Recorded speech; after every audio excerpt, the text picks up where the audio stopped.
Hello అందరికీ welcome to Santosh talks. ఈ వీడియోలో ఈ రోజు జరగబోయే టాస్క్ అప్డేట్స్ ఉంటాయన్నమాట. ఎవరి పొజిషన్స్ ఎలా ఉన్నాయి, అది ఏంటి, ముఖ్య ఉద్దేశం ఏంటి, అలాగే రేపు ఎపిసోడ్ లో మనకు కొందరు ఆడియన్స్ అయితే హౌస్ లోకి వెళ్తారు.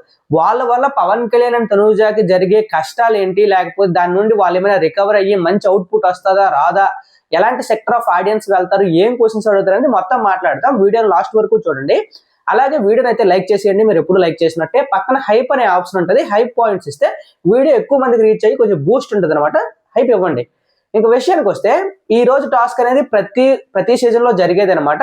ప్రతి సీజన్ లో ఎలా జరుగుద్ది అంటే 1, 2, 3, 4, 5 కొన్ని పొజిషన్స్ అయితే పెడతారు. వాళ్ళు కొట్టుకొని ఫైనల్ గా ఒక్కొక్క పొజిషన్ దగ్గర నించోవాలన్నమాట. అంటే వాళ్ళు డిస్కస్ చేసుకుని నీ ఎందుకు బెస్ట్, నీ ఎందుకు వరస్ట్, ఒకరి గురించి ఒకరు ఎక్కువ చెప్పుకోవడం, ఒకరి గురించి ఒకరు తక్కువ చెప్పుకోవడం, ఇవన్నీ చేసి ఫైనల్ గా వాళ్ళ పొజిషన్స్ అనేవి వాళ్ళు చూస్ చేసుకోవాలి. అదే టాస్క్ ని బిగ్ బాస్ ఈసారి కొంచెం డిఫరెంట్ గా ప్లాన్ చేశాడు. అది ఏంటి అంటే కొంత మనీ అయితే పెడతాడనమాట. అంటే 2,50,000, 2,00,000, 15,50,000, 1,50,000, 0 ఇలా పెడతాడు. వాళ్ళలో ఎవరికి ఏది సూటబుల్ అనేది హౌస్ మేట్స్ అనేవి ఒక్కొక్కరు డిసైడ్ చేయాలి. ఇందులో కళ్యాణ్ అనేది గేమ్ ఆడట్లేదు. ఎందుకంటే కళ్యాణ్ ఆల్రెడీ టాప్ 5కి వెళ్ళిపోయాడు. సో టాప్ 5కి వెళ్ళిపోతే టికెట్ ఫినాలే గెలిచి ఇలాంటివే వస్తాయి అనమాట. దీనివల్ల ఏమైనా ప్రాబ్లం అవుద్ది అంటే ఈ ఒక్క టాస్క్ వల్ల అయితే ఏం ప్రాబ్లం ఉండదు. బట్ ఈ వారం మొత్తం జరగబోయే టాస్క్లకి ఇలాంటి ఏదైనా ఉంటే మాత్రం పవన్ కళ్యాణ్కి ప్రాబ్లమే. సో చూద్దాం అదేం జరుగుతుంది. మాక్సిమం ఈ రోజు నైట్ నుండి అయితే పవన్ కళ్యాణ్ ఓటింగ్ లో ఉంటాడు. గ్రాండ్ ఫినాల్ ఓటింగ్ అనేది ఈ రోజు నైట్ నుండే స్టార్ట్ అవుద్ది అనమాట. సో మీరు ఎవరికి ఓటు వేస్తున్నారు, ఎవరు గెలాలనుకుంటున్నారో కింద కామెంట్ చేసేయండి. ఇంక విషయం ఈ టాస్క్ అప్డేట్స్కి వస్తే ఈ టాస్క్ ఎలా జరుగుతుందంటే చెప్పాను కదా, కొంత మనీ అయితే ఉంటుందని. సో ఫస్ట్ బాల్ అయితే పైనుండి కిందకి పడుతుంది అనమాట. సో ఎవరో ఒకరు పట్టుకుంటారు ఆ బాల్ ని. ఆ బాల్ ఎవరైతే ఫస్ట్ పట్టుకుంటారో వాళ్ళు వెళ్ళి ఏం చేయాలంటే వాళ్ళకి నచ్చిన ఒక క్యాష్ ని ఒక కంటెస్టెంట్ కి ఇవ్వాలన్నమాట. సో ఈ విధంగా ప్రతిసారి బాల్ పడుతుంటది. ఎవరైతే పడుతుంటారో ఒకసారి పట్టిన వాళ్ళు మళ్ళీ గేమ్ ఆడడానికి లేదు. సో సెకండ్ టైం పట్టిన వాళ్ళు మళ్ళీ ఇవ్వాలి. అలా ఏం జరుగుద్ది అంటే ఇలా బాల్ పట్టిన వారు ఒక్కొక్కరిని ఒక్కొక్కరు చూస్ చేసుకుంటారు. ఇలా చూస్ చేసుకున్న తర్వాత వీళ్ళు డిస్కషన్ చేసుకొని వీళ్ళు ఆర్గ్యుమెంట్స్ పెట్టుకొని ఎవరు దేనికి అర్హులు, ఎక్కువ మెజారిటీ బట్టి ఓటింగ్ బట్టి చూసుకుంటారో లేకపోతే పాయింట్స్ బట్టి ఆర్గ్యుమెంట్స్ బట్టి ఎలా వెళ్తారనేది వాళ్ళ ఇష్టం అనమాట. సో ఈ విధంగా జరిగిన తర్వాత వీళ్ళ ఓటింగ్ ఏంటి అంటే ఫస్ట్ పొజిషన్ లో ఇమాన్యుల్ ఉన్నాడు. పవన్ కళ్యాణ్ ఇందులో లేడు కాబట్టి పూర్తిగా పవన్ కళ్యాణ్ తీసేయండి. ఇమాన్యుల్ ఫస్ట్ పొజిషన్ లో ఉంటే ఇమాన్యుల్కి 2,50,000 క్యాష్ అనేది వచ్చింది అనమాట. అంటే మనీ కాదు, వాళ్ళ పొజిషన్. అంటే ఫస్ట్ పొజిషన్ లో ఉన్నాడు. సెకండ్ పొజిషన్ లో ఉన్నది ఎవరంటే తనూజాకి 2,00,000 వచ్చింది, సెకండ్ పొజిషన్ లో ఉంది. థర్డ్ పొజిషన్ లో డెమోన్ పవన్ అయితే ఉన్నాడు. డెమోన్ పవన్ కి 1,50,000 వచ్చింది. బర్నీ గారికి 1,00,000 వచ్చింది, ఫోర్త్ పొజిషన్ లో ఉన్నారు. ఫిఫ్త్ పొజిషన్ లో సుమన్ శెట్టి గారు ఉన్నారు, 50,000 వచ్చింది. సంజనా గారికి అయితే 0 వచ్చింది అనమాట. ఈ సంజనా గారికి 0 రావడం వల్ల జైలుకి అయితే వెళ్ళారు. 14th వీక్ లో జైలుకి వెళ్ళడం ఇదే మొదటిసారి అనుకుంటా. సో సంజనా గారు అయితే జైలుకి వెళ్ళారు. అలాగే ఇంకొక అప్డేట్ ఏంటంటే అందరూ కలిసి భరణి గారిని కెప్టెన్ గా చూస్ చేసుకున్నారు. ఎందుకంటే ఇప్పుడు వరకు కెప్టెన్ అవ్వలేదు కాబట్టి దానివల్ల ఇమ్యూనిటీ ఏమి ఉండదు, జస్ట్ అథారిటీ ఉంటుంది అనమాట.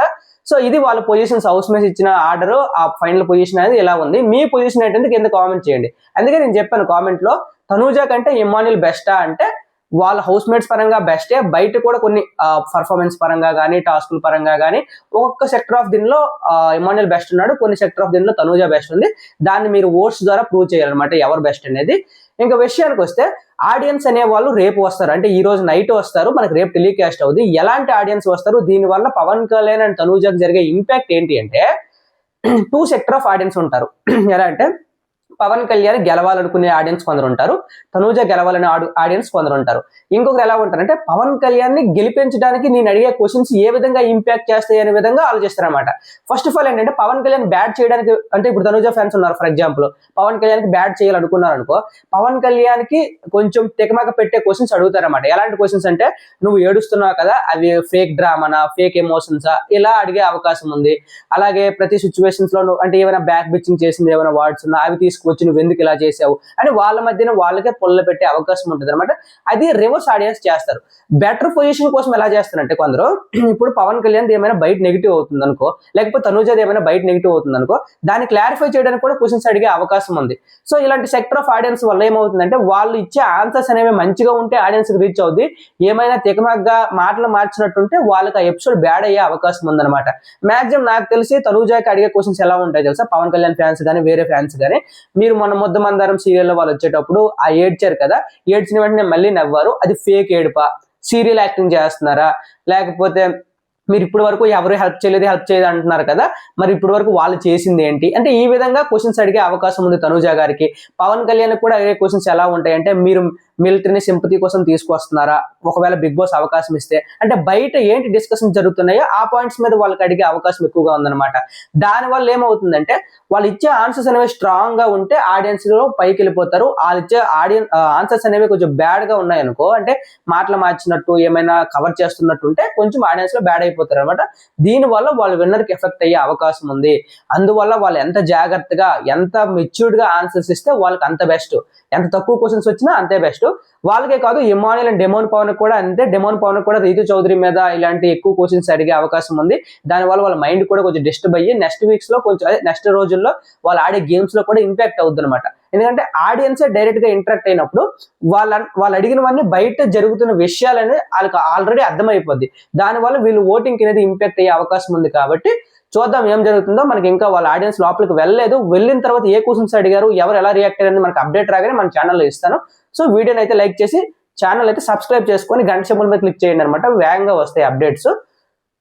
ఇంకా జైలుకి వెళ్ళి సంజన గారు జైలుకి వెళ్ళారని చెప్పాను కదా, ఇంకా పవన్ కళ్యాణ్ అనేది ఈ రోజు టాస్క్ లో లేడు. మేబీ నెక్స్ట్ రేపటి నుండి ఉంటే నేను చెప్తాను. ఓటింగ్ లో మాత్రం ఈ రోజు నైట్ నుండి అయితే ఓపెన్ అవుతాయి. So thank you so much, bye.